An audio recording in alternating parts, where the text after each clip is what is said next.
episódio, podcast Casal do Milhão no ar, para acrescentar valores na sua vida, na sua família. É por isso que nós estamos aqui. Eu sou o Marcelo. Eu sou a Camila. E nós somos Casal do o Milhão. Casal do Milhão. Hoje uma convidada especial, a Vanessa. Ela está aqui conosco para falar sobre a sua trajetória, a sua história, o seu trabalho e também os seus valores. Vanessa, seja muito bem-vinda ao nosso podcast. Muito bem-vinda, obrigada por aceitar o nosso convite. Obrigada, eu que agradeço pelo convite, pela oportunidade de falar um pouquinho, né? Contar um pouquinho da minha história. É sempre muito bom. Pode falar bastante, precisa falar um pouquinho. Não. Vanessa, nós iniciamos esse trabalho, nós tivemos essa ideia, né, digamos assim, de fazer esse trabalho entrevistando pessoas justamente pelos valores. O nome O Casal do Milhão surgiu por isso. Nós queremos acrescentar valores. Casal de milhão, casal de valores. Casal do milhão. Então, os valores de família, os valores de casal, eles vêm se perdendo na sociedade que a gente vive hoje de uma forma assim imperceptível. As pessoas, elas acham que têm, mas quando vão procurar, elas não têm e não sabem o que fazer. Então, quando nós encontramos pessoas, casais, que possuem e preservam os valores, a gente tem que entrevistar. A gente tem que conversar. E pelo que disseram para nós, pelo que a gente conhece um pouquinho da sua história, você é essa pessoa, você, o seu marido, a sua família. Eu gostaria que você contasse aqui para nós, para os espectadores, por exemplo, o seu trabalho. O que você faz, como você começou e o que isso representa para você. Tá. Bom, então, realmente a gente como família, né, eu como mulher e nós como casal e como família, a gente realmente busca trazer para a nossa vida e para as pessoas que estão ao nosso redor ali, essa questão dos valores, né, eu acho que é bem importante para os nossos filhos, realmente, como você falou, é algo que vem se perdendo já há alguns anos, né, e a tendência é que isso piore, então a gente busca realmente viver isso em casa, nós somos cristãos, então a gente já traz, né, os valores do cristianismo, do que Jesus pregou, e tentamos ser cada vez mais parecidos com Jesus ao longo da nossa vida. Essa é a nossa meta, né? Essa é a nossa meta. Você atualmente preside uma ONG. Nos Isso. fale dessa ONG. Atualmente eu presido a ONG Gestar. Então, a Gestar nasceu, eu falo de uma dor minha, uma grande dor minha. Eu sempre sonhei em ser mãe, sempre foi um dos meus maiores sonhos de vida. E eu tinha na minha cabeça, assim, tudo muito planejado, né? Eu casaria e logo em seguida tentaria engravidar. E aconteceu dessa forma, né? A gente casou e alguns meses depois decidimos começar a tentar engravidar. Mas a gestação não veio, os meses foram passando, os anos foram passando. E o diagnóstico de infertilidade veio, né? E eu falo que ele é como se fosse um chão se abrindo, assim, né? Porque ninguém imagina nunca passar por um diagnóstico desse. Ninguém imagina sentar na frente de um médico e o médico te falar, olha, para você ser mãe, você vai precisar de um tratamento chamado fertilização in vitro. Nossa. E então é um baque muito grande ali, né? Então essa dor fez com que eu criasse essa vontade de abrir uma ONG. Quando o médico me deu esse diagnóstico, o Eduardo é advogado, a gente tem um escritório, eu pensei, bom, eu tenho uma doença, né? Porque ao longo do caminho ali foi descoberto que eu tenho endometriose. E aí, pensando nisso, eu falei, já que eu tenho uma doença e a doença me impede de engravidar, eu acho que o plano deveria pagar, né, o tratamento da doença, que seria a fertilização in vitro. E a gente foi pesquisamos muitas coisas aqui no Paraná, no Brasil inteiro. À época, isso em 2016, não tinha nada assim de jurisprudência no Paraná favorável. A gente tinha alguma coisa em São Paulo, mas também pouca coisa. E aí eu falei pro Eduardo, vamos tentar. E ele embarcou, né, como sempre. Eu falo, casal precisa ser assim, né? Um precisa embarcar no sonho do outro. Exatamente. E ele embarcou ali no meu sonho e a gente tentou. E o plano pagou a nossa fertilização, nós Olha, que conseguimos. Fomos o interessante. primeiro caso com sucesso do Paraná. Olha, que legal. E desde isso, né, desde esse ponto, muitos casais começaram a nos procurar como escritório, né, para que a gente fizesse o mesmo caminho para eles. Conseguimos ali ajudar muitos casais, graças a Deus temos muitos bebês, eu falo, temos muitos bebês que nasceram desses processos. Que honra, né? Fazer parte da vida das pessoas é uma honra, né? Mas, infelizmente, ali em 2020, o STJ veio e falou que os planos de saúde não são obrigados a pagar fertilização in vitro.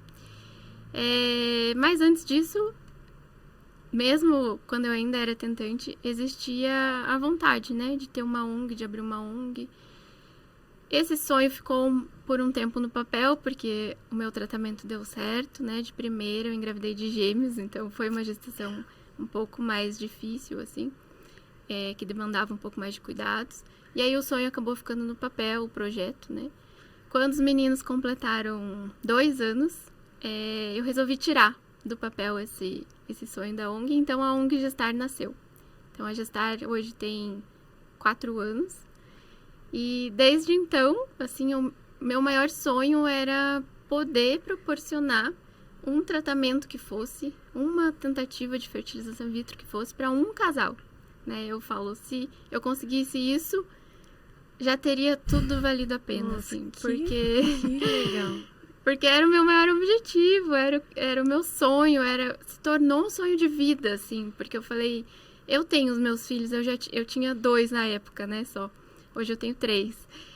Eu tenho os meus filhos, mas a infertilidade me transformou de tal forma, assim, de uma maneira tão profunda, que eu falo, existe a Vanessa antes da infertilidade e a Vanessa pós-infertilidade. É disso que eu tô falando. A gente conversava disso que eu tô muito falando. sobre isso, porque a gente ficou muito tempo sem querer ter filhos. Uhum. E quando a gente decidiu, a gente tinha um caso, né, o nosso de infertilidade, só que por causa da vasectomia que ele acabou fazendo. Uhum. E a gente era muito desmiolado, sem cabeça, e fizemos sem nem ter tido filhos. E aí, no fim, acabou que a gente conseguiu a reversão da vasectomia. E quando eu comecei a tentar engravidar, que eu comecei a falar sobre isso nas redes sociais, eu entrei num universo que eu nunca imaginava como era algo tão, assim, sofrido e difícil. Quantos relatos eu comecei a ouvir de pessoas que estão há anos tentando engravidar. E eu até falei pra ele, nossa, eu não imaginava que esse mundo de ser tentante era algo tão difícil, como tinha tantas mulheres passando por isso. E me veio essa coisa, não, eu preciso fazer alguma coisa para ajudar. Sim. Na época até a gente conseguiu, engravidamos, aí acabei perdendo o bebê próximo de 6 meses de gestação, mas quando eu perdi o bebê eu falei, eu preciso fazer alguma coisa. E aí eu fui atrás, fiz um curso de doula, que era o que eu podia fazer naquele momento, ainda não estou atuando, mas é essa sensação, esse sentimento de querer fazer alguma coisa pelas pessoas. E sabe que não é comum, né? Esse sentimento não é comum a todas as tentantes, porque como você falou, é um processo muito dolorido e a maioria das tentantes, elas não querem mais lembrar daquele processo doloroso, de tudo que elas passaram. Então, até a grande maioria das pessoas que vive hoje esse meio fala, é muito difícil achar alguém que conseguiu e continuou no caminho, no caminho ali, né, fazendo alguma coisa. Porque realmente, assim, e eu entendo, não é uma questão de você dizer, não, elas estão erradas. Não, porque realmente é uma dor dilacerante, né, eu falo, é uma dor, assim, inexplicável. Até o Eduardo mesmo fala que, em alguns momentos, ele não tinha o que fazer, porque eu chorava desesperadamente, e ele se sentia incapaz, assim, de me ajudar, porque realmente não tem o que fazer. É uma dor que só a pessoa sente e, né, ninguém de fora pode fazer nada. E aí a gente sabe que tem a opção, né? Poxa, você pode fazer uma fertilização in vitro, mas é algo que não é acessível. Exato. Para você fazer, você tem que ter toda uma programação. Eu lembro que eu conversei, que a gente criou um grupo no WhatsApp com essas mulheres, e eu conversando com uma delas, ela falou, olha, a gente trabalha no tempo, né, normal, ali horário comercial, e depois a gente abriu um carrinho de lanche para poder juntar dinheiro E assim que a gente juntar esse dinheiro, a gente vai vender a moto e o carro, que é o carro de trabalho, para poder fazer a fertilização. Então a pessoa dá a vida, porque é um sonho. Porque A gente realmente mulher, vida. a gente Tá falando de mulher, né? A família é isso, né? Claro que a gente sabe que muitos não querem e tá tudo bem. Sim. Você viver só em casal, mas a gente tem esse pensamento que só família não é só o casal, assim, é os filhos ali junto. Sim. Não que você não possa viver feliz só em casal, mas sabe, É uma questão de falta decisão. alguma coisa, né? É uma questão de decisão. E vendo você falar, pessoas que têm um propósito. Olha o que a dor faz com a pessoa. Existem duas pessoas. As duas passam pela mesma dor. Uma decide se trancar num quarto, entrar em depressão, terceirizar os seus compromissos para outras pessoas, se enterrar em vícios e definhar. Ali, é como dizem, dali para frente é só para trás. Mas a outra pessoa que ela passa pelo mesmo problema, ela passa pela mesma dor, ela decide, escuta bem o que eu estou te dizendo, ela decide agir diferente. Esse é o perfil de pessoa que faz a diferença. O que você tem feito com a sua dor? Você tem se entregue a ela? Você tem cavado um buraco e se enterrado, igual o avestruz faz? Ou você tem usado essa dor para impulsionar o bem que existe dentro de você, para ajudar pessoas? Cristo disse, perdão, amor, você é cristã, Cristo disse assim, o bom homem, ele tira do seu depósito interior coisas boas. O mau homem, ele tira do seu depósito interior coisas más. Então, pensemos o seguinte, o bem e o mal está dentro de nós. Está dentro do mesmo homem. Então, quem vai decidir se eu serei um bom homem ou um mau homem sou eu. Na hora que a vida me trouxer oportunidades e eu tiver que reagir, porque todo dia nós temos que reagir a alguma coisa, reagir ou agir. Então ali eu vou tomar a decisão. Peraí, a vida me trouxe essa situação. Eu vou lá no meu depósito e eu vou escolher. Tem um almoxerifado lá dentro de mim. Tem um almoxerifado do bem e tem um almoxerifado do mal. Isso chama-se subconsciente. Coisas que foram sendo armazenadas na minha vida ao longo dos anos. E eu tenho a escolha. O que eu vou pegar? Eu vou pegar isso aqui de ruim, esse trauma.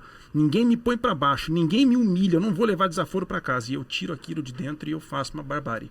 No trânsito, no trabalho, seja lá onde for. Agora eu vou lá e eu escolho, eu tô com raiva, eu tô nervoso, eu tô aflito. E eu escolho pegar o bem. Aquelas lembranças boas, aqueles incentivos, aqueles ensinamentos. Os valores. Sim, os valores. Eu pego o bem, na prateleira do bem, no almoxarifado do bem e eu põe para fora, aquilo me faz um homem bom.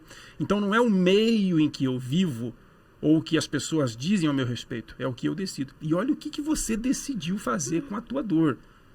Olha que interessante isso. Só aqui eu já ganhei a conversa, porque é o que a gente estava falando. Sim. Nós passamos também por essa dor. Era muito difícil. O bebê já tinha nome, o nosso bebê já tinha quarto, já tinha enxoval, banheirinha, já tinha fraldas e fraldas, tudo. Sim. Ela tinha dado meu nome para ele. Ela falou, eu quero que tenha o teu nome, eu quero que seja igual ao pai. Aí eu enchi o peito, né? Falei, caramba, você ouviu isso da mulher. E com 6 meses, a gente tem a perda. Então, é um baque. A dor que nós sentimos, eu tenho certeza que é como se tivesse perdido um filho adulto. E mesmo que a pessoa, ela não faça... não vou fazer algo assim revolucionário que vai mudar o mundo. É um pouco Mas por ao dia. invés dela ficar ali enterrada no sofrimento, ela fazer por ela, Sim. pelo ambiente ali que ela vive. Sim. Porque quanto mais você fica nessa situação de tristeza ali, angústia, parece que pior vai ficando. Sim. Porque daí você não tem mais força pra nada. E é uma coisa que quando você vai em busca, mesmo que você fale, nossa, o não eu já tenho, já aconteceu isso, eu perdi o BBB 2 vezes, mas eu vou em busca, eu vou atrás. O que é um sonho? O sonho não morre. O sonho, ele não morre. Passam-se anos e o sonho está vivo ali dentro. Então essa pessoa que ela traz, ela nutre dentro dela esse sonho. Ela só não conseguiu maneiras de tornar isso realidade. Não quer dizer, nossa, eu nasci para sofrer, nossa, eu não tenho sorte na vida. Não, você só não encontrou maneiras ou alguém que te ajude. Olha, que interessante, eu interrompi a tua história, mas eu faço questão que você continue falando. Então, e aí eu falei, eu não sou mais a mesma, então eu não posso simplesmente seguir a minha vida, cuidar dos meus filhos, deixando tantas outras famílias, mulheres, casais, que continuam passando e que ainda passarão por essa dor que eu Tipo passei. assim, resolvi meu problema, Deus, obrigado, vou seguir agora minha vida. vida que segue, os outros, né, que fiquem. Eu senti uma necessidade, assim, de fazer algo ainda a mais, né? E aí fundei a ONG Gestar, como eu falei, desde o primeiro momento, assim, meu maior sonho era que a Gestar pudesse doar um tratamento que fosse, mas não é simples também, né? Como você falou, assim, o meio da reprodução assistida é um meio bastante fechado. Quem é essa Vanessa que surgiu do nada? Quem é essa ONG? Então, e é comum, é normal, né, que as pessoas hoje em dia sejam desconfiadas. Então, levou bastante tempo, todo esse tempo, eu fazendo ali meu trabalhinho de formiguinha todos os dias, levei muitos nãos, né, como você falou. Chegou um tempo, acho que logo depois que a minha terceira filha nasceu, que eu falei, acho que vou parar com a Gestar, porque não vai pra frente, nunca, né, não, assim, as coisas não acontecem, e eu com 3 crianças, daí já não era mais 2, né, 3, e a gente... Pra quem queria um. E a gente tirando dinheiro do bolso pra manter a ONG, né, porque sempre foi assim, mas acabei deixando ali ela um pouquinho... em stand-by, digamos assim, não fechei, não fiz nada, só dei um tempo para minha cabeça. E aí depois me voltou de novo a vontade, né, porque como você falou, o sonho ele não morre, né, ele tá ali, ele pode às vezes ficar adormecido, mas dali um tempo ele vai te impulsionar, né, de novo, né, para que você possa correr atrás. E aí resolvi tentar de novo, e aí fui. No final de 2022, eu consegui que 3 clínicas, uma aqui de Curitiba e 2 de São Paulo, embarcassem comigo nesse sonho. E a gente conseguiu fazer a primeira edição da campanha Sonho da Minha Vida. Foi por ali que eu conheci você. Foi ali? Então, ali foi a realização, assim, a gente conseguiu fazer a primeira edição e doar 3 tratamentos, né? Olha. Nossa. E um dos casais que fez efetivamente, os outros 2, porque aí gira um monte de questões, assim, né? Exames, se o casal tá apto ou não, questão de medicação, porque os tratamentos são doados, mas as medicações não, né? Porque as clínicas, elas compram também medicações, então o meu acordo com a clínica foi de parte médica e laboratorial. Medicação o casal teria que pagar. Então, tem casal que ainda tá ali juntando dinheiro para pagar a medicação, mesmo sendo uma grande ajuda, a medicação ainda é muito cara, né? Então, nós tivemos um casal que fez efetivamente o tratamento e estão grávidos. A Eloá tá quase nascendo. Quase. A Eloá nasce agora, acho que em dezembro ou janeiro. E assim, é algo inexplicável para mim, não tem preço, não tem... Tudo aquilo que passou com a Gestar, tudo aquilo que eu sofri, digamos, né? Indo atrás, levando tantos nãos e todo o investimento, seja financeiro ou de tempo, parece que no momento que houve o positivo, toda a ecografia que a Francine, que é a mãe da Eloá, me manda, parece que tudo se apagou, assim, tudo valeu a pena mesmo. E eu creio que foi só o primeiro, né? Ainda é o primeiro bebê que está a caminho, mas teremos muitos outros em breve, até porque aí em maio a gente teve uma outra edição, conseguimos doar mais 2 tratamentos em parceria com um médico, daí um médico pessoa física, ele doou 2 tratamentos para Gestar. E ele corre de Porsche, então ele juntou os patrocínios lá e doou. Que legal. E foi muito legal, assim, porque ele também enxergou nisso não só a profissão dele, porque ele é um médico de reprodução, né? Mas também um propósito de vida e ele pretende ajudar também, então foi bem legal. Em agosto a gente teve mais uma edição, que foi a edição do Dia dos Pais, e agora estamos com uma em andamento, né? É a 4ª edição. E teremos, agora eu vou dar um spoiler, teremos ainda uma última em 2023, agora de Natal, uma edição de Natal. Olha, que legal. Que sensacional. E você vê, né, o sonho que era, o meu grande sonho era que a Gestar doasse um tratamento. Pois é. Esse um tratamento para 2024 a gente já tem 12. Olha, A Eloá já tem madrinha, já tem admiradores, esperando ela nascer. Quem ela vai ser? O que ela vai fazer? Eu não sei, mas olha o que você fez. Olha como você lidou com a tua dor. Sim. Isso aí é um ato cristão. Isso aí é um ato de amor. Isso aí é uma história para a tua vida. Para os filhos dos teus filhos. Olha, desde já, parabéns pela tua atitude. Obrigada. Porque não são todos que escolhem fazer isso que você está fazendo com a sua dor. Como você disse, eu lidei com essa dor. Agora eu resolvi, não quero nem saber, não quero mais nem lembrar do que eu vivi, do que eu passei. Bola para frente, mas tá aí os outros. Para que eu fui chamado? Sim. Vanessa, por que a gente existe nesse mundo? As pessoas, elas vivem para crescer, se casar, conseguir um emprego, gerar filhos, criar os filhos, se aposentar e morrer de velho se conseguir. As pessoas, elas vivem na sua maioria por isso. Mas eu penso, por que eu existo? Um dia eu fiz essa pergunta para Deus, por que eu existo? Eu estou aqui nesse mundo para quê? E a palavra dele é bem clara.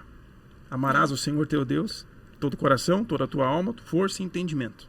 E amarás o teu próximo. Como a ti mesmo. Então, se eu viver nas crises, nos altos e baixos eu que a também gente emocionei teve, aqui. não tem como. Eu tô me segurando. Nos altos e baixos que a gente teve, um dia eu tive esse estalo dentro de mim. Se eu não prestar para amar pelo menos uma pessoa na vida, para que eu sirvo? Para que eu tô vivendo? O que eu tô fazendo aqui? Aí eu luto, eu trabalho, eu junto dinheiro, eu compro isso, eu compro aquilo, mas e o amor? E o amor? Se eu não conseguir amar pelo menos uma, que é essa criaturinha que está aqui do meu lado, vivendo comigo e por mim, me seguindo, acreditando na minha liderança, naquilo que eu falo, então, por que eu vivo? E o amor, ele é a cura. Eu sei que tem gente que vai me assistir de repente e vai pensar assim, cara, deve estar viajando na maionese. O amor, sim, mas eu acredito no amor. Não naquele amor cuti-cuti, naquele amor fofinho. Não, o amor doar, o amor doação, o amor que se entrega. Eu sou daquele modelo de relacionamento que é a moda antiga, que um vive pelo outro, que um dá a vida pelo outro, principalmente o marido pela esposa. Então é esse amor que o mundo precisa. É esse amor que o mundo necessita. Né? E esse ato de doar, a gente não espera nada em troca quando você doa com amor, mas só que volta. Nem precisa. E você vê, olha que bonito tudo isso, né? Toda essa história da Vanessa. Ela não esperava nada em troca disso. E ela fez. E Deus recompensou. Olha que grandioso, não só na tua vida, mas como na vida de tantas outras, né? Mas sabe que, bom, como essa parte da história eu quase não conto, porque eu falo, não é todo mundo que entende, né? Mas vocês são cristãos também, e as pessoas que estão assistindo, quando numa das minhas maiores dores, assim, da infertilidade, eu me tranquei no banheiro e eu falei, Deus. E nesse dia foi um dia muito difícil, porque a gente morava aqui no centro, aqui perto até. E a gente estava saindo para ir no culto e saímos do prédio, assim, eu olhei pro lado e tinha uma moça muito grávida, acho que estava uns 9 meses, mais ou menos. E ela estava fumando crack.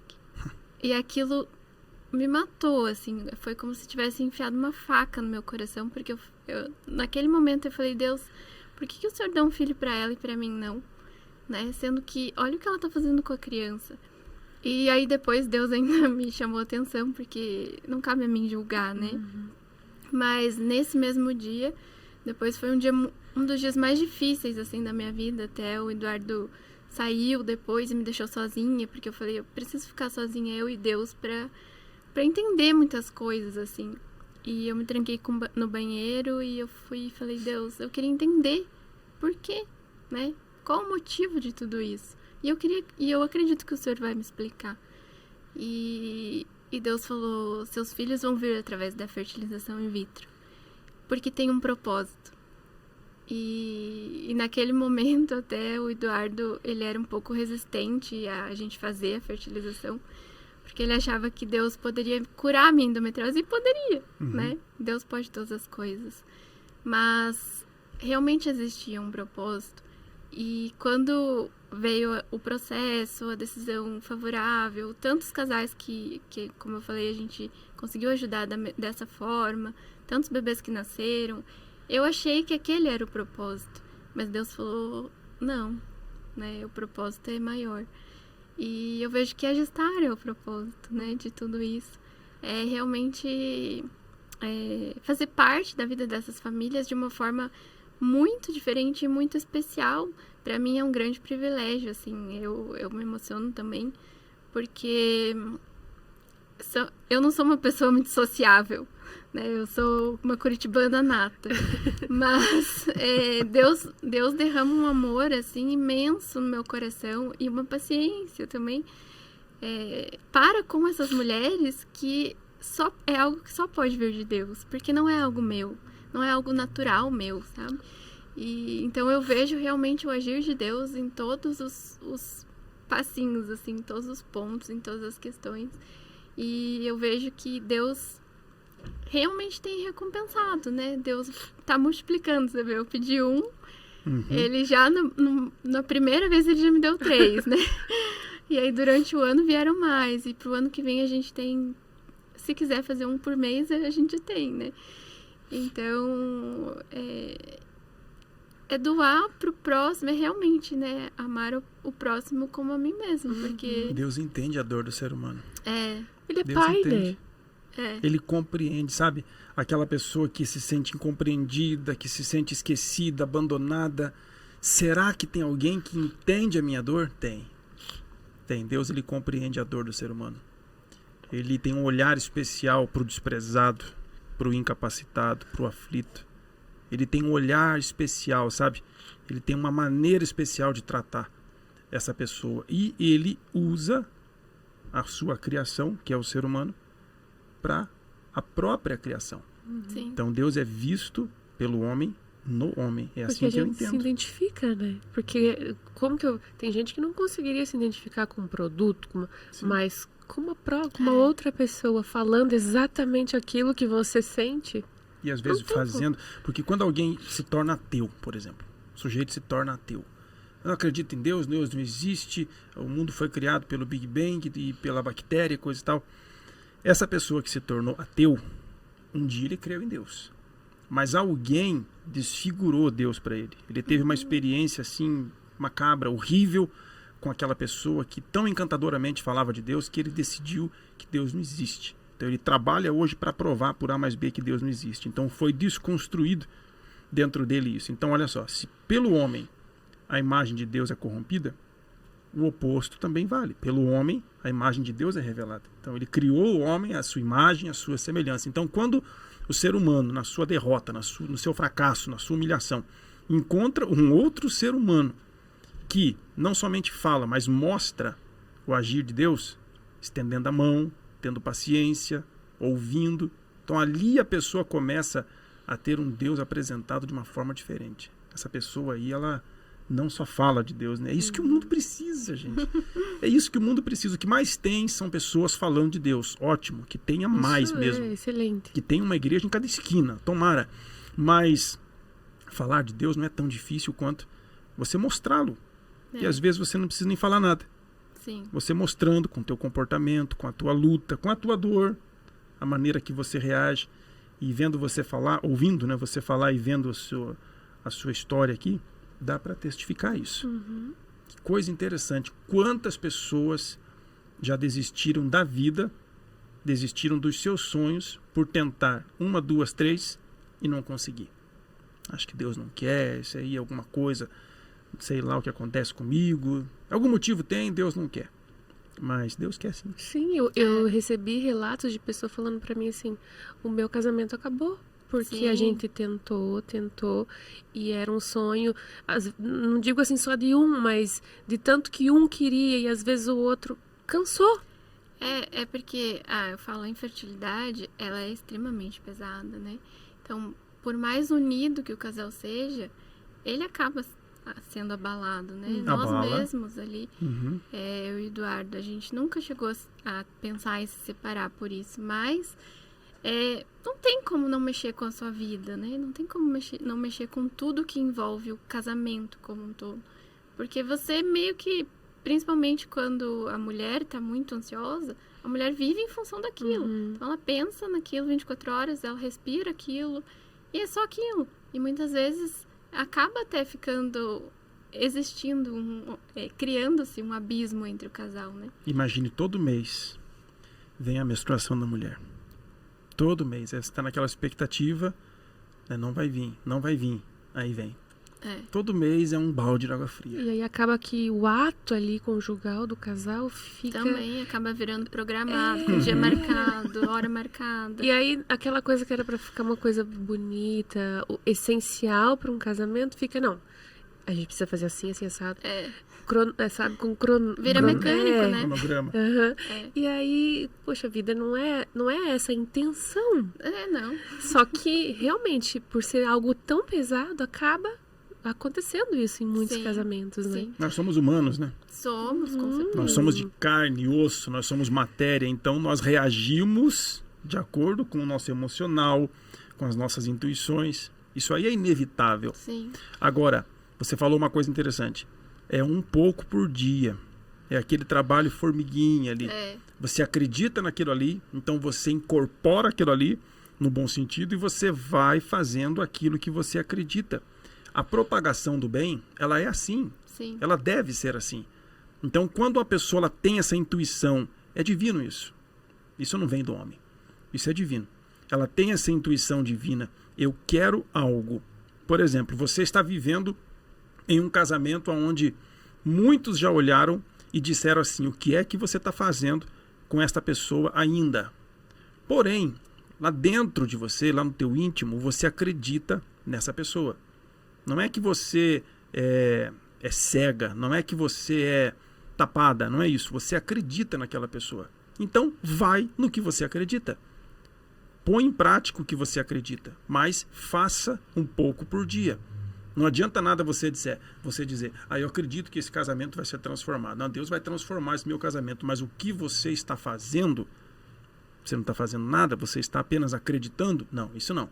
Mas fazer um pouco por dia. Concorda? Sim, plenamente. Ainda que seja um pouquinho. A pessoa diz assim, mas o que é que eu vou fazer? Só faça. Só faça. É regar um pouco por dia. Tem coisas que terão que ser tiradas do relacionamento, porque não estão fazendo bem. Tem coisas que terão que ser acrescentadas porque fazem bem e você não está praticando. Então, é um pouco por dia. Aliás, tudo na vida é assim. Eu acredito que esse é o lema da vida. Você quer chegar a um determinado lugar? Então comece a fazer um pouquinho por dia. Exatamente. Até quando eu falei, né, que o Eduardo não aceitava, e é o que eu falei, o que eu poderia fazer? Ficar buzinando no ouvido dele? A gente tem que fazer, né? Só ia trazer ainda mais estresse, mais conflito, né? Frustração. E aí o que eu fiz? Fui pra Deus, que era a única pessoa, o único que poderia convencê-lo, né? Então todos os dias eu orava por isso. Fiz exatamente o pouquinho por dia, né? Até que um dia ele mesmo chegou e falou, viu, eu acho que dá pra gente pensar nisso e ver. Né? Então, assim, era a única forma de convencê-lo era essa. Não adiantava eu ficar ali falando pra ele, não, mas veja bem, mostrar estatística, mostrar não sei o quê, sabe? É que nem a gente, quando a gente, né, decidiu, fez a vasectomia e tal, depois de anos ali que a gente queria, vamos ter filho, eu tinha esse pensamento, não. Deus vai fazer reverter, vai reverter essa vasectomia e vai dar tudo certo. Aí cria assim que isso ia acontecer e pedir a Deus. Até que veio algo na minha mente que foi o próprio Deus falou, não, é algo que vocês fizeram, então vocês vão ter que ir atrás para desfazer isso aí. E aí ele conduziu a situação, colocou um médico no nosso caminho que tinha um preço muito mais acessível e a gente conseguiu fazer essa reversão. Mas tem coisas que a gente tem que ir lá fazer. Sim. Mesmo com... Deus faz a parte dele, né? Mas nós precisamos fazer a nossa. Não adianta a gente ficar sentado esperando. Você fez uma coisa indispensável para a mulher que quer convencer o marido ou influenciá-lo para o bem em alguma coisa. Você pôs o joelho no chão. Exatamente. Eu sempre falo sobre isso. Aliás, recentemente, Camila e eu criamos um conteúdo voltado para mulheres somente. mulheres que estão em um relacionamento. Esse conteúdo ele é virtual, digital, 100% digital. E você pode acessá-lo através do link do nosso Instagram. Lá na bio do nosso Instagram tem lá o link, a mulher que ele precisa. E esse conteúdo fala a respeito dessa mulher. Da mulher que é para o homem a mulher que o homem precisa. Ela foi para mim. Ela é para mim a mulher que eu preciso. Então o homem ele tem na sua mente a ideia de uma determinada mulher. Mas que tipo de mulher o homem precisa? O homem precisa da mulher que crê em Deus. O homem precisa da mulher que age com sabedoria. Porque o homem ele é forte para trabalhar. Mas o homem ele é fraco para consertar problemas de família. Para ele, tanto fez como tanto faz, não deu, se deu, deu. Então, nos momentos de tribulação, de turbulência nossa, ela foi fundamental, o papel dela é fundamental. Foi e é. Ela foi para mim, naquele momento, o que eu precisava. Você foi para o Eduardo, né? O que ele precisava. Então, você não ficou batendo boca, você não ficou fazendo valer a tua opinião, tem que ser assim, se não for assim. Você falou e você falou com Deus. Se tem alguém que pode agir dentro dele, se alguém é Deus, e não é as minhas palavras. Que isso trouxe para vocês, né? Sim. Uma família linda, com 3 filhos, é algo que quando Deus coloca no nosso coração, a gente tem que agarrar aquilo e... Com certeza. Qual é o nome dos seus filhos? Antônio, Joaquim e Aurora. O mais lindo. novo está com quanto? Aurora com 2 anos. 2 anos. Antônio, Joaquim e Aurora. E você mesmo, mãe, com 3 crianças em casa, dá conta do recado de ser mãe, Tento. esposa. A gente nunca dá Defina conta dar de tudo, conta. né? Mas tento. Mas essa é a ideia, né? Eu E sei. quando veio os gêmeos, que você viu, cara, agora eu sou mãe. Levou Toda para casa. experiência E como agora? mãe. O que era sonho se realizou. Eu falo, é algo inexplicável, assim. E mesmo tendo vivido, mesmo vivendo diariamente, é inexplicável, realmente. O amor que você sente. Você olha para aquele serzinho ali e imediatamente você é inundado de amor. As mulheres conseguem ainda amar já desde do ventre, né? Os homens a maioria dos homens começam a sentir mais palpável, assim, depois que nascem. Né? Será?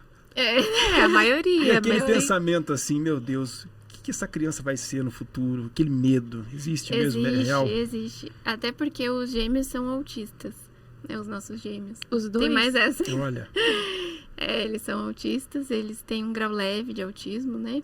Mas são autistas. Então, vira e mexe, como mãe, eu tenho uma preocupação, assim, de... Será que eles vão conseguir ter uma vida independente, né? Todo mundo diz que sim, terapeutas, médico. Mas é uma preocupação de mãe. É natural, né? Mas eu também creio na cura deles. Eu creio muito, assim, de que Deus vai curá-los. Apesar de tudo dizer que o autismo não tem cura, né? Que é uma condição, não é uma doença, enfim. Mas eu creio muito, assim. mas olha, Vanessa, nós ouvimos por muitos anos a seguinte frase: para que colocar filhos no mundo se o mundo está do jeito que está? Exato. E a gente aceitou essa frase por um bom tempo, por anos da nossa vida. Mas hoje, com outra mentalidade, a gente pensa justamente o contrário. Se o mundo está do jeito que está, por causa de pessoas que o deixam assim, por que não colocar pessoas de bem no mundo? Pessoas que serão treinadas por mim e por minha esposa. Nós não somos perfeitos, mas nós vamos fazer o melhor. Nós somos melhores que ninguém, mas a gente Nós sabe vamos o que a dar o gente nosso tem, melhor. né? Sim. Princípios cristãos, valores de família. Por exemplo, um valor que a gente tem conosco e não abrimos mão, e assim, é escasso. Na hora da refeição, agradeça, criatura. Agradeça por aquele prato de comida. Quem já passou necessidade sabe o valor que tem um prato de comida. Na mesa ali, quentinho, aquela refeição. Então é um hábito nosso. Na hora do almoço, a gente agradece. Deus, obrigado por essa refeição, veio do Senhor, então que nunca falte. E pronto, isso é um hábito. Se a criança está ali e a criança vai ver, ela vai fazer igual. Vira um hábito daquela família, né? É que as crianças e os humanos no geral, né? A gente não replica falas, né? A gente replica comportamento. Isso. Uhum. Então não adianta você ficar falando. A criança ou o adulto não vai adianta, não vai ser convencido. Já viu aquela mãe que fala pro filho assim, eu vou me afastar aqui. Para de gritar! Mas ela fala pra ele parar de gritar? Gritando. Então a criança fala, tá bom! E dá aquele grito. Então é justo o que você falou, é comportamento. Então se nós estamos bem alinhados, como marido e esposa, estamos em sintonia, meu Deus, esse medo, ele é em vão. Sim. Porque eu vou tratar aquela criança ali, não sufocando ela, né? Sei lá, só tendo pra saber. Mas é o que a gente acredita, imagina. Eu vou dar o meu melhor. Valores eu vou ensinar. Né? O importante é você ter um relacionamento com seu filho. Porque hoje em dia, eu falo, o mundo tá muito dinâmico, né? E a gente, 1000 coisas pra fazer, sempre correndo de um lado pro outro. Às vezes, tem muitas famílias que os pais não veem os filhos não veem os pais, né? Então, isso faz muita diferença na vida de uma criança. Agora, os gêmeos vieram de fertilização. A Aurora também. A Aurora também. Da mesma fertilização dos gêmeos. Da mesma. Como assim? Ela ficou congelada por 3 anos e pouquinho. E a fábrica vai parar por aí? Não, agora fechou. Quer dizer, a gente tinha 5 embriões, né? Da fertilização. Tivemos 5 embriões. Transferimos os gêmeos da Fresco, que são os 2. Ficamos com 3 congelados. E aí a gente também tinha uma questão, assim. A gente não queria doar os embriões para outro casal. Não queria doar para pesquisa. Não queria descartar, ou seja, só sobrava transferir. Sim. E a gente sempre teve uma promessa de Deus de ter uma menina. Tanto que quando eu engravidei dos gêmeos, a gente tinha certeza que um era uma menina. E aí vieram 2 meninos. Eu falei, nossa, e agora? E aí, mas eu particularmente, eu tava satisfeita com os gêmeos, né? Acho que o Eduardo também, mas diante dessa promessa, a gente decidiu transferir. E aí transferimos os 3 e veio a Aurora. Veio só a menina mesmo. Nós temos um então pensamento era da assim. promessa mesmo. Já viu aquela frase, 1 é pouco, 2 é bom e 3 é demais? Já. Nós temos aquele pensamento assim, 1 é pouco, 2 também, 3 também. Então 4 começa a melhorar. Vocês querem 4? Eu queria mesa cheia. Porque, filho dá trabalho. É óbvio que dá trabalho. É uma vida diferente, você vive em função do filho. Né? Acho que é pesado falar assim, vive em função do filho. Principalmente quando são pequenos, né? Você mudou a tua vida, mudou o teu comportamento, enfim. Uma coisa que nós não vemos também nos casais de hoje em dia é filhos múltiplos. Então é um. Eu sou suspeito para falar, mas trabalhando com casais há mais de 10 anos, a gente viu muito isso. Um filho é muito sufocante para a criança. Eu fui filha única por 10 anos. Olha. Eu fui. Você pode confirmar isso? Eu falo assim que eu sempre quis ter uma irmã. E eu, mesmo ali do alto dos meus 8, 9, 10 anos, eu já pedi a Deus uma irmã. E eu falava para os meus pais, porque ambos têm, cada um 7 irmãos, são em 8, né? E chegou um momento que eles não queriam, eu falava, mas vocês são egoístas. Você falou pros pais, pegou na ferida. Vocês são egoístas, porque vocês têm vários irmãos, vocês são tios. Eu nunca vou ser tia. Tanto que hoje eu falo pra minha irmã, você trate de casar e ter pelo menos um filho. Porque você só nasceu porque eu queria um sobrinho. Por minha causa. Eu brinco com ela, né? Mas eu acho um tanto quanto egoísta você ter só um filho, porque você tá pensando, assim, particularmente, né, eu falo por mim, a minha irmã é uma das pessoas que eu mais amo nesse mundo, assim, depois do meu marido, dos meus filhos, ela é a pessoa que eu mais amo, os meus pais, né, mas ela, assim, ela foi a primeira pessoa que eu amei muito, assim, sabe, porque eu queria muito uma irmã, né. Então, eu faço tudo por ela, tudo que tiver ao meu alcance. Vou estar sempre ali por ela, a gente nunca brigou. E eu falo, essa relação de irmãos é muito importante. É um laço extraordinário. É muito bonito, né? Nós somos em 5. Somos em 3 homens e 2 mulheres. E é o que você falou. Nós viemos de família humilde, então a gente brigava pra caramba. Mas meia hora depois estava se abraçando e se beijando. Sim. Então nós somos em 3 homens. Meu pai ainda é vivo, forte. E os homens, quando se encontram, nós nos cumprimentamos com um beijo no rosto. Esteja na rua, onde for. É um hábito nosso, porque há esse amor a esse afeto de irmãos. É um elo muito forte. E hoje eu vejo isso nos meus filhos, assim, como você falou. Os gêmeos não brigam entre si, é muito difícil. Mas a gente tem um gêmeo que briga com a menina, muito. Um gêmeo é a paz, ele não briga com ninguém. O outro e a menina são mais bravinhos. E eles são exatamente assim, estão brigando, 5 minutos depois eles estão brincando, se abraçando, correndo. E o quanto isso faz bem para uma família, né? Sim. Até na época, da nossa época, por mais que às vezes o casal ali tinha 2 filhos apenas, mas aí tinha outros irmãos e os primos viviam todo mundo ali junto. Então era aquela grande família, aquele monte de criança. E isso foi tão bom para quem a gente é hoje, né? E a gente vê que isso não existe mais. É muito raro. Tem, né? É muito raro. Você vê aquele montaréu de criança na família. E a gente, de certa forma, a gente quer resgatar um pouquinho isso aí. E você vê, é que eu acho que é uma tendência, né? As pessoas estão cada vez mais pensando em si, né? Individualmente falando. E isso refletiu na família mesmo, né? Na própria quantidade de filhos.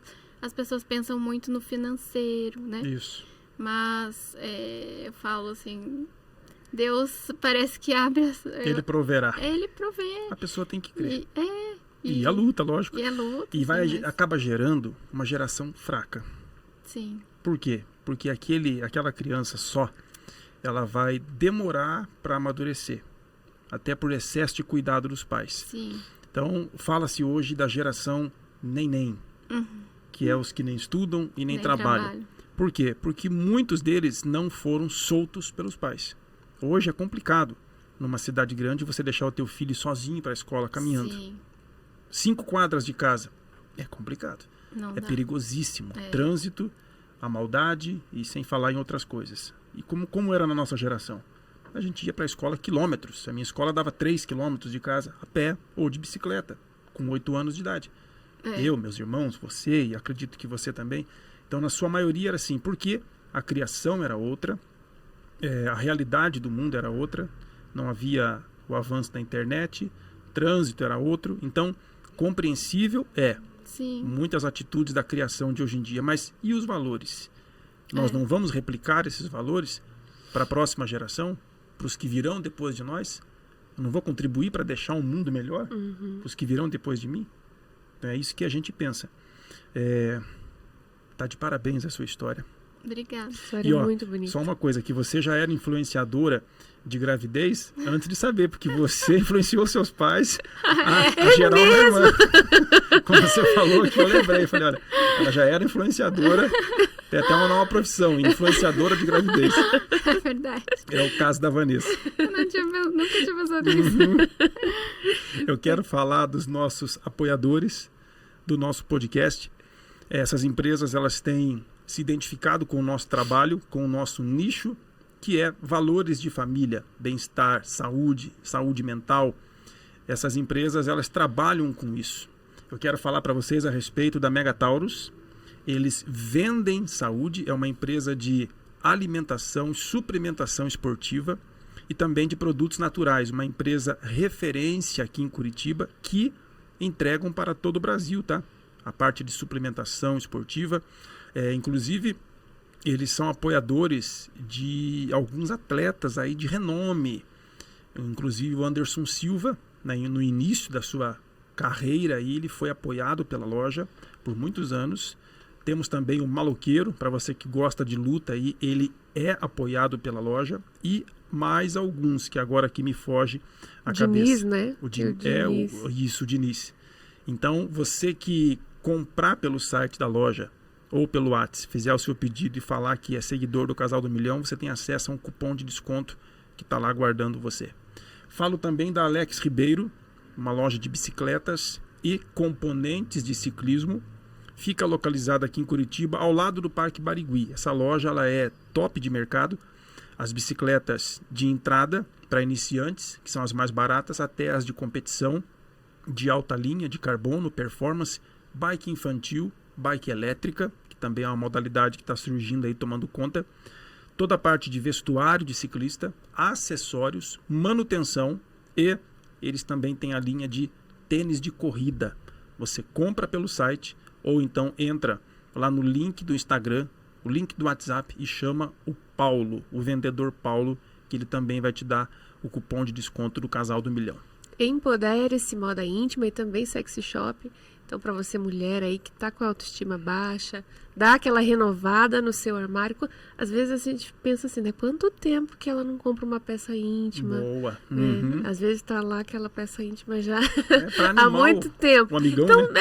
melhora até o teu relacionamento. Melhora não, com certeza. Com Vai certeza. dar um up aí no teu relacionamento. Os homens dizem que calcinha lingerie bege não dá, Não, né? pelo amor de Deus. Nem Teria que ser bege, nem cor da outras- abóbora. umas Não. cores mais... Cor de abóbora, não tinha visto. Essa não, também. Então, eles Essa não. enviam para todo o Brasil também, tá? E aí a gente tem aqui em Curitiba o salão de festas para criança, Fia Festas. Fazem bolos, salgados e doces também. A gente vai deixar aqui o @ para vocês lá conhecerem e tem cupom de desconto do Casal do Milhão. É isso. Eu quero agradecer mais uma vez a Vanessa Que história, por meu Deus. compartilhar com a gente Imagina. a sua história, a sua fé, a maneira que você fala também inspira fé. E é uma pessoa que fala baixo, assim como a Camila, fala baixo. É uma pessoa que não é aquele cheguei, mas Deus não olha para isso. Deus olha para o que está dentro. Às vezes a voz é alta, é imponente, mas a confiança deixa a desejar. Então sejamos confiantes naquele que a gente crê. E Vanessa, onde que eles te acham? No Instagram? No Instagram, eu tenho o meu Instagram pessoal, né? É Vanessa Jost, _. E o Instagram da Gestar, que é Gestarong, @Gestarong. E dentro do Instagram tá acontecendo, acontece, né, Dentro do projeto. Instagram acontecem as inscrições, né? A gente anuncia no Instagram da Gestar também. Quando abre inscrição para o Sonho da Minha Vida. Tá rolando, inclusive, a votação lá para final. Temos 5 histórias nas finais, se vocês quiserem votar, vai até dia 29. Dia 30 anunciaremos a história ganhadora. Em breve, acho que o ano que vem, né? Que agora o ano já tá acabando. Mas vai sair um livro. Eu escrevi um Olha, livro. Que legal.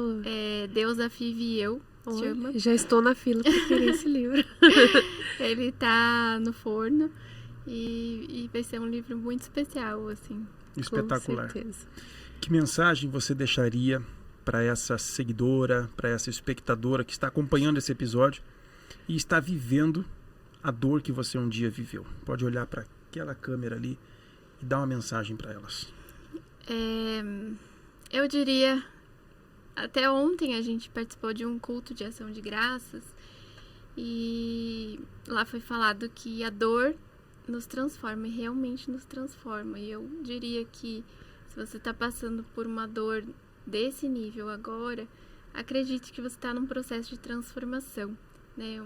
Que a dor vai te trazer mais fé, a dor vai te trazer mais perseverança, mais resiliência e talvez te transforme numa nova pessoa como me transformou um dia. Não desista, os obstáculos vêm, mas eles estão aí para serem vencidos. E eu estou aqui como um apoio. Eu e a Gestar, a gente está aqui como um apoio. E no que pudermos ajudar, no que pudermos ser úteis, conte conosco. Excelente. Que legal. Agregou valores para Meu nós. Deus. Eu acredito que agregou valores para você também. Ajude-nos a compartilhar este episódio, enviando para conhecidos, pessoas que se identificam com esse assunto.